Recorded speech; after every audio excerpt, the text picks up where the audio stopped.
नमस्कार, मी सतीश मुळे. KTVच्या कोकण वार्तामध्ये आपलं मनापासून स्वागत. पाहूया ठळक घडामोडी.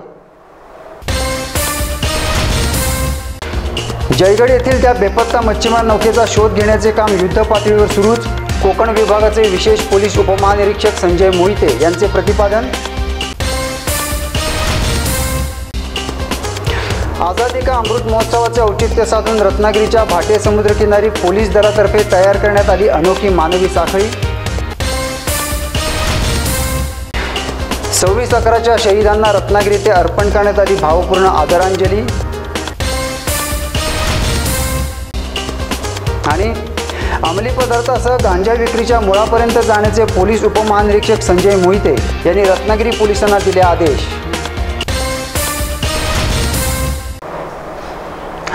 बातम्या विस्ताराने पाहण्यापूर्वी घेऊया एक छोटीशी विश्रांती. समंदर की गोद में पला है तू, अंगड़ाई लेते ही लहरें शुरू. आज यौवन की मस्ती छोड़, ले चलता हूं तुझे एक नए मोड़. आजा तुझे मां पुकारे अब, छेड़ देते हैं बीच से कुछ शरारत हंसी. गले लगा ले उसे ए फकीर, इंतजार कर रहा है तेरा तो. चल दे देते हैं उसे फसल की खूबसूरती तो. आजा तुझे मां पुकारे अब, मीलों आगे चलना है हमें. सिर्फ फसल नहीं, तेरे स्पर्श की चाह में बैठे हैं शहरों में भी कहीं. उनके मुख पे भी लानी है मुस्कान, उन्हें भी देनी है एक नई पहचान. आजा तुझे मां पुकारे अब. फिनोलेक्स पाइप्स पहुंचाए पानी को अपनी मां के पास. MBBS होण्याचे स्वप्न पूर्ण करा, तेही आपल्या बजेटमध्ये. 22 वर्षांपासून महाराष्ट्रातील नंबर 1 शैक्षणिक संस्था विश्व. MBBS, MD, MS, FCPS, BMS महाराष्ट्रात, कर्नाटकात तसेच विदेशात प्रवेशासाठी आजच संपर्क साधा. भारत सरकारच्या नवीन कायद्यानुसार MBBS भारतात शिका अथवा विदेशात शिका. आता प्रॅक्टिस करण्यासाठी नेक्स्ट एक्झाम सर्वांनाच द्यावी लागणार आहे. चला तर मग विश्वतर्फे विदेशात MBBS शिकायला. नीट नॉट एलिजिबल सुद्धा आता MBBS करू शकतात. नीट रिपीट करण्याची गरज नाही. आजच विदेशात MBBS साठी प्रवेश घ्या. Shri Dnyaneshwar Bhasme sir, Pramod sir, Prashant sir, Prathamesh sir, Prasad sir यांच्या मार्गदर्शनाखाली आजच आपले डॉक्टर होण्याचे स्वप्न पूर्ण करा. विश्व. संपर्क 70 30 30 66 11. विश्रांतीनंतर आपलं पुन्हा एकदा स्वागत. बातम्या पाहूया विस्तारानं. मागील महिन्याभरापासून बेपत्ता असलेल्या जयगड येथील त्या मच्छीमारी नौकेचा शोध घेण्याचे काम युद्धपातळीवर सुरू असल्याचे कोकण विभागाचे पोलीस उपमहानिरीक्षक संजय मोहिते पत्रकारांजवळ बोलताना म्हणाले. त्याच्याविषयी तुमच्या SP साहेबांनी आणि बाकी सर्वांनी प्रत्येक मुवमेंट ट्रेस केलेली आहे. नंतर ती बोट कुठून निघाली, ती प्रॉबेबल बुडण्याचं ठिकाण कुठे होतं, एक डेड बॉडी मिळालेली आहे आणि एक फ्लोट होत होती. पण अनफॉर्च्युनेटली आपले लोक तिथपर्यंत जाईपर्यंत ते करंट्स आहेत पाण्याचे. दुसरं असं की कदाचित म्हणजे असं कोणाला दोष देणार नाही, पण GPS चालू ठेवलं असतं आपल्याला लोकेशन तरी कळलं असतं. आणि कधी कधी काय होतं, दुर्लक्ष होतं या सगळ्या व्यापात. आणि ती बोट निघताना त्याच्यावर 2-3 लिटर पाणी भरा, हे भरा, त्यात ते GPS ऑन ठेवणं. ते नातेवाईक त्यांचे म्हणतायत की 16 नंबर चॅनलवरून काहीतरी त्यांनी कॉल दिलेला होता गुहागरला. परंतु ते बुडण्याचं ठिकाण आपल्याला माहिती आहे, त्या ठिकाणचं यांनी डेप्थ ऑफ वॉटर काढलेली आहे. आता ते नेव्हीचे संपर्क आहेत की सोनारच्या साह्याने ट्रेस करणे. आतापर्यंतच्या माहितीवरून ती बुडलेली आहे ही नक्की आहे. आणि एक प्रॉबेबल एरिया आपल्याला माहिती आहे, म्हणजे जवळजवळ एक 2 किलोमीटर बाय 2 किलोमीटरचा परिसर किंवा एक सुमारे 1 किलोमीटर त्रिज्येचं जर वर्तुळ काढलं तर ते आपल्याला एक प्रॉबेबल माहिती आहे. ते लोकेशन हे दाभोळपासून एक 2 किलोमीटरच्या परिसरात आहे. रत्नागिरी येथील पोलीस अधीक्षक कार्यालयात आयोजित पत्रकार परिषदेत बोलताना संजय मोहिते यांनी सागरी सुरक्षेवर भर देत मोठ्या प्रमाणावर CCTV कॅमेरे बसवले जातील असे सांगितले. आता एक दिलेला आहे टार्गेट, लेट अस सी की किनाऱ्यावरती CCTV बसवायची जिथे शक्य असेल तिथे, नगरपालिकेच्या मदतीने, नागरिकांच्या मदतीने, काही DPCच्या फंडमधून. आणि ही माझी आयडिया नाही आहे, आमच्या कोल्हापूरच्या एका PIने केलेलं होतं. आणि पोलीस स्टेशनमध्ये ते CCTVवर बघायचं आणि एक माईक ठेवायचं. उदाहरणार्थ त्यात साळवी स्टॉप आहे, मारुती चौक आहे, काही बसवलेलंच आहे. आणि इथूनच आपल्याला दिसलं या रिक्षामुळे ट्रॅफिक जाम होते, इथूनच सांगायचं अरे लाल मोटरसायकल बाजूला काढतो, इकडे तिकडे बघत असतो. मुंबई वगैरे सिस्टम आहे बऱ्याच ठिकाणी. तर तसं बीचवरती एक करायचं आहे. आणि SP साहेबांनी महत्वाकांक्षी प्रोजेक्ट घेतलेला आहे. पण काही प्रमाणात तरी होईल की 7,500 CCTV कॅमेरे त्यांचं आहे बरं का, माझं काही नाही आहे, मी फक्त त्यांच्या तोंडातून बोलतोय. ओके. आणि मी त्यांना सूचना पण दिलेल्या आहे, त्यांचे तेच करतात. जिल्ह्याभरामध्ये येत्या 2-3 महिन्यामध्ये दिसतील. म्हटलं आपण इथून जाताना आल्यानंतर काहीतरी असं पॉझिटिव्ह मार्क्स ठेवून. बरोबर. या प्रसंगी पोलीस अधीक्षक मोहित कुमार गर्ग, अप्पर पोलीस अधीक्षक जयश्री देसाई, होम DYSP शिवाजी पाटील उपस्थित होते. अंमली पदार्थांसह गांजाची विक्री रोखण्याचा प्रयत्न पोलिसांकडून सुरूच आहे, परंतु त्याच्या मुळापर्यंत जाण्याचे काम करणे आवश्यक आहे, असे पोलीस उपमहानिरीक्षक संजय मोहिते पत्रकारांजवळ बोलताना म्हणाले. तुमचं म्हणणं बरोबर आहे, आम्ही उगमापर्यंत गेलेलो नाही. आता मी आकडे बघतो, जुगाराचे केसेस किती झाल्या, दारूबंदीचे केसेस किती झाल्या, या अंमली पदार्थाचे केसेस किती झाल्या, आकडे मोठे आहेत. परंतु आपली काय अमाऊंट कमी आहे. गांजामधली अमाऊंट चांगली आहे, जुगाराची अमाऊंट कमी आहे. आम्ही तुलना केली ना, 2019 मध्ये एवढा गांजा पकडला, इकडे पकडला, परंतु आपण नाही गेलेलो त्या मुलाशी. फर्स्ट टाइम मैंने बताया था उसका रूट कॉज समजा, ते आम्ही आता करू केलेलं नाही. संविधान दिनाची एक चांगली बातमी आहे की आता आम्ही उगमापर्यंत जाणार. मोठा विषय. कदाचित युवक ज्या पुढची पिढी आहे ती वाचली जाईल किंवा जनरेशन मस्त आहे, फार आवश्यक आहे. आमच्या ॲडिशनल DG साहेबांचा परवाच एक मेसेज होता, म्हणजे सर्वांनीच हे घेतलेलं आहे. आणि ते म्हणतात म्हणजे असं अंदाजे म्हणत नाहीये, खरोखर कॉलेजमधली मुलं घेत असली पाहिजेत. म्हणजे मी तुमचा दोष आहे किंवा असं नाही म्हणत, पण जर आपल्या निदर्शनाला आलेलं आहे तर कानाडोळा करून समाजाचं नुकसान करण्यापेक्षा.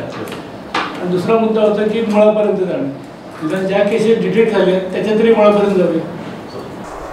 रत्नागिरी जिल्ह्यासह कोकण विभागात गुन्हेगारीचे प्रमाण खूप कमी असल्याचे संजय मोहिते म्हणाले आणि विविध विषयांवर त्यांनी पत्रकारांशी थेट संवाद साधला. आता 1300-1400 आहे क्राईम. माझी तरी सूचना अशी असते की वाढला पाहिजे, क्राईम वाढला पाहिजे. कशासाठी की प्री रजिस्ट्रेशन व्हायला पाहिजे. क्राईम कमी होणं, लोकसंख्या वाढते, सगळं वाढतं आणि तेवढं डिटेक्शन पण करूया. तर 1350च्या आसपास आमच्या भाषेत भाग 1 ते 5चा क्राईम आहे. आणि या वर्षाखेरीला तो 1500-1600 होईल, तो गेल्या वर्षी 1350 वगैरे. पॉझिटिव्ह पार्ट असा आहे की गेल्या 8 ते 10 वर्षामधलं डिटेक्शनचा जो रेट आहे तो नेहमी 75%, 72% असा असायचा. तो आता 80% क्रॉस केलेला डिटेक्शनचा रेट. दुसरं प्रॉपर्टी ऑफेन्सेसमध्ये म्हणाल तर घरफोडीचं डिटेक्शन सुमारे 30% आहे आणि चोरीचं सुमारे 50%. एवढं कमी का, तर अख्ख्या भारताचं स्वतंत्र झाल्यापासून तेवढं जाईल. असं त्याच्यापेक्षा चांगलं असेल तर चांगलं होईल. मेजर ऑफेन्सेस जे आहेत म्हणजे डेकॉयटी, रॉबरी, त्या तुलनेत म्हणजे ॲट पार विथ जुन्या याच्या आहेत. चांगल्या गोष्टी अशा आहेत की जे बेसिक पोलिसिंग आहे त्याच्यावर आपण गेले वर्षभर स्ट्रेस देतो की मॅन्युअलमध्ये लिहिले त्याच्या पलीकडे फॅन्टास्टिक काही करायचं नाही, फॅन्टास्टिक फोटो काढायचे नाहीत. आणि SP साहेबांनी पण तुमच्या साथ दिलेली आहे, SP, additional SP, home division. तर आपलं टार्गेट होतं समन्स आणि वॉरंट.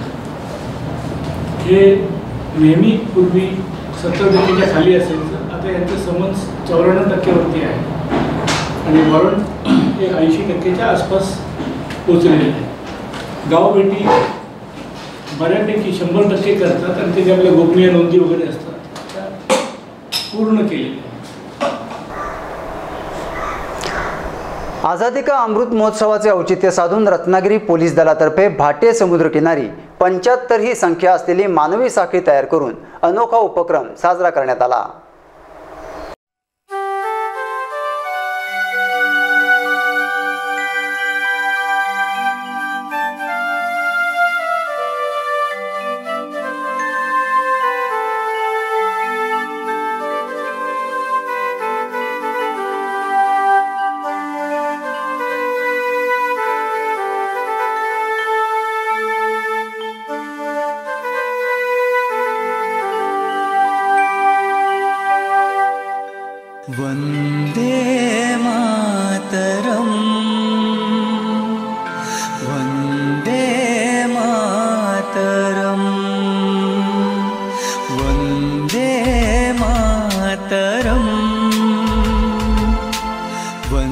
वंदे मातरम. रत्नागिरी शहर व परिसरातील 11 शाळांमधील तब्बल 1200 विद्यार्थी या मानवी साखळीमध्ये सहभागी झाले होते. वंदे मातरम. माँ तेरी चरणों के धूल हैं हम, अपने ही साए में रखना हरदम. जा तुझ पे कुर्बान कर दूंगा है कम, बन जाऊंगा मिट के तेरा मरहम. वंदे मातरम. वंदे मातरम. पोलीस अधीक्षक डॉक्टर मोहित कुमार गर्ग यांनी आझादी का अमृत महोत्सव या विषयावर आपले मनोगत व्यक्त केले. आज 25 नोव्हेंबरला आमच्या रत्नागिरी जिल्ह्यामध्ये आझादी का अमृत महोत्सव जे संकल्पनामध्ये केंद्र शासनाने आणि महाराष्ट्र शासनाने जे उपक्रम सुरू केलेला होता त्याच्याखाली आम्ही रत्नागिरी जिल्ह्यामध्ये 75 वर्ष जे इंडिपेंडन्स झालेले आहे ते सेलिब्रेट करण्यासाठी टोटल 7500 लोकांना एकत्र करून एक 75ची फॉर्मेशनमध्ये उभा केलेला होता. त्याचा मुख्य जे उद्देश होता ते लोकांच्या मनामध्ये राष्ट्र कशा आजाद झाला आणि राष्ट्रपती जे कमिटमेंट आहे जे नॅशनलिझमची जे फिलिंग आहे ते पुन्हा एकदा जागृत करण्यासाठी ते आम्ही जनजागृती म्हणून आज सेलिब्रेट केलेलं आहे. त्याच्यामध्ये नक्कीच जे आपली कमिटमेंट आहे देशासाठी, देशाची प्रगतीसाठी, डेमोक्रेसीसाठी ते नक्कीच पुढे येणार आणि ते पुढची इलेक्शनमध्ये पण लोकांना एक चांगल्या रीतीने वोट करण्यासाठी पण आम्ही आज प्रेरित केलेलं आहे. रत्नागिरी शहरातील भाटे समुद्रकिनारी पोलीस दलातर्फे आयोजित आझादी का अमृत महोत्सव कार्यक्रमामध्ये जिल्हाधिकारी डॉक्टर BN पाटील, पोलीस अधीक्षक डॉक्टर मोहित कुमार गर्ग, जिल्हा परिषदेच्या मुख्य कार्यकारी अधिकारी इंदुराणी जाखड आदी अधिकारी, शिक्षक, विद्यार्थी मोठ्या संख्येने सहभागी झाले होते.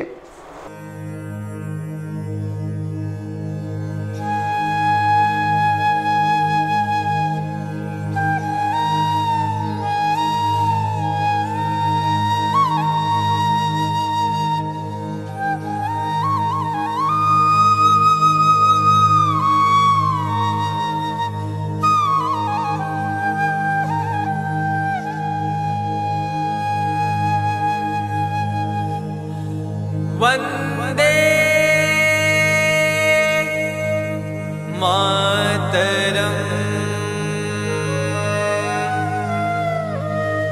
वंदे मातरम. वंदे मातरम.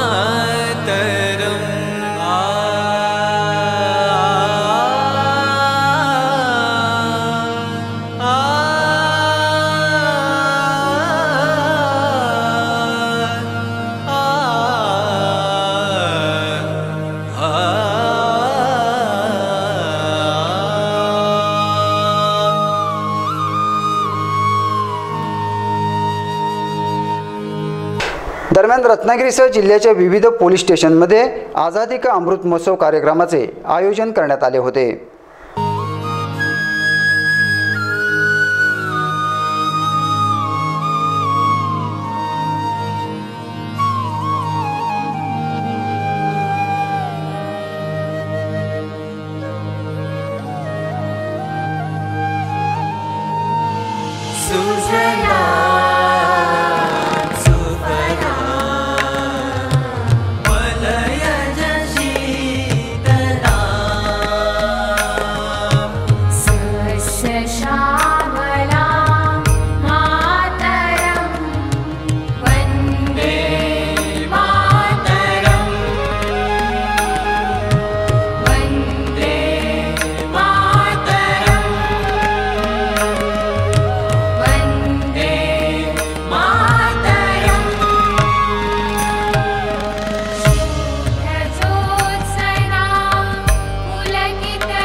मुंबई येथे 26/11 रोजी झालेल्या आतंकवादी हल्ल्यामध्ये शहीद झालेल्या जवानांना रत्नागिरी शहरातील मारुती मंदिर सर्कल येथे भावपूर्ण श्रद्धांजली अर्पण करण्यात आली।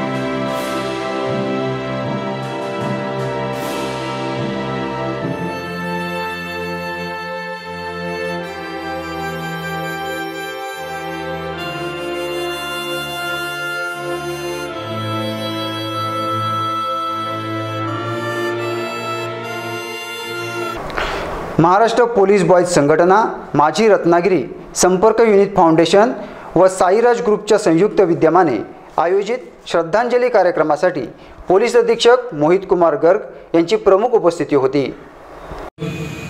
देशासाठी काम करताना शहीद झाले त्यांना त्यांच्या फॅमिलीला माझा नमन। कारण की ते सांगणं इझी आहे पण करणं ते खूप मोठी बाब आहे। पुन्हा एकदा तुम्ही सगळे इकडे आला महाराष्ट्र पोलीससाठी त्यांच्या ऑफिसरसाठी तुम्ही इकडे जमलो पुन्हा मी एकदा आभार मानतो। एवढं सांगून इकडे थांबतो। जय महाराष्ट्र। नगरसेवक सुहेल मुकादम, उद्योजक लाल्या खातू, अमित मराठे, प्रतीक कोलगे, शकील गवाणकर, निलेश नार्वेकर, जमीर खलपे, इस्माईल नाकाडे आदींनी शहीद जवानांना भावपूर्ण श्रद्धांजली अर्पण केली।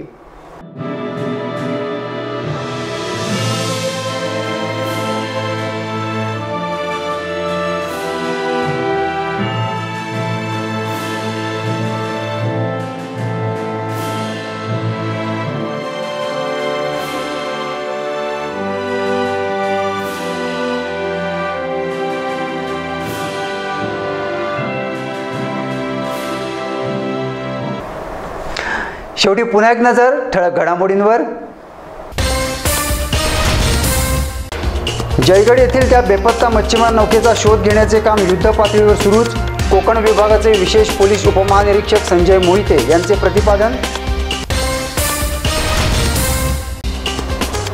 आझादी का अमृत महोत्सवाचे औचित्य साधून रत्नागिरीच्या भाटे समुद्रकिनारी पोलीस दलातर्फे तयार करण्यात आली अनोखी मानवी साखळी। 26/11च्या शहीदांना रत्नागिरी येथे अर्पण करण्यात आली भावपूर्ण आदरांजली। आणि अंमली पदार्थासह गांजा विक्रीच्या मुळापर्यंत जाण्याचे पोलीस उपमहानिरीक्षक संजय मोहिते यांनी रत्नागिरी पोलिसांना दिले आदेश। याबरोबरच हे बातमीपत्र संपलं। नमस्कार।